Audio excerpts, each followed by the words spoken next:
अस्सलाम वालेकुम, मेरा नाम है अब्दुल बासित और आप देख रहे हैं आरवे टेक। आज हम आपको कैनवोट के 1 टन इन्वर्टर एसी में F6 एरर कोड के हवाले से बताएंगे कि F6 का एरर कोड किस वजह से आता है और उसको किस तरह ठीक किया जा सकता है। जैसे कि आपके सामने यूनिट को हमने रिमोट से ऑन किया है और ठीक 3 मिनट बाद इसके ऊपर डिस्प्ले पर F6 का एरर कोड शो हो जाएगा।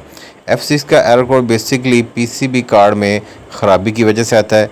और पीसीबी कार्ड क्यों ख़राब होता है, क्या रीज़न होता है, ये भी मैं आपको वीडियो में बताता हूँ। जैसे हम आउटर की पीसीबी कार्ड जैसे मैं आपको शो करवाता हूँ, ये आपके सामने F6 एरर कोड शो है। ये जी आउटर की पीसीबी कार्ड को उसका कवर उतारा, ये देखें जैसे कि डस्ट से मुकम्मल भरी हुई है और उसके ऊपर एक मुकम्मल लेयर जो है वो डस्ट की लगी हुई है चढ़ी। जैसे कि डस्ट की वजह से इसके कंपोनेंट और असेंबलीज जो ख़राब हो जाती हैं, ख़राब होने के बाद इसमें एरर कोड आना शुरू हो जाते हैं। तो इसका हल बेहतर ये है कि जैसे कि यूनिट की सर्विस करवाएं तो इसके आउटर यूनिट को अच्छे तरीके से, पीसीबी कार्ड को भी अच्छे तरीके से सर्विस करवाएं, मतलब इसको डस्ट वगैरह को साफ़ कराएं।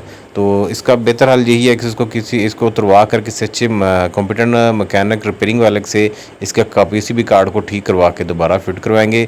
और इसके ऊपर खर्च की बात की जाए तो तकरीबन 2000 रुपये तक खर्च आ सकता है, जिससे ये यूनिट दोबारा प्रॉपर वर्किंग में आ जाएगा। जैसे हम पीसीबी कार्ड को ठीक करवा के लगाएंगे, यूनिट हमारा दोबारा कूलिंग मोड पर ऑन हो जाएगा। उम्मीद है इस मुख्तसर सी वीडियो में आपको सीखने के लिए बहुत कुछ मिला होगा। मेरे चैनल को लाइक और सब्सक्राइब ज़रूर कीजिएगा तो आपको ऐसी बहुत सी वीडियो मिलती रहे। अल्लाह हाफ़िज़।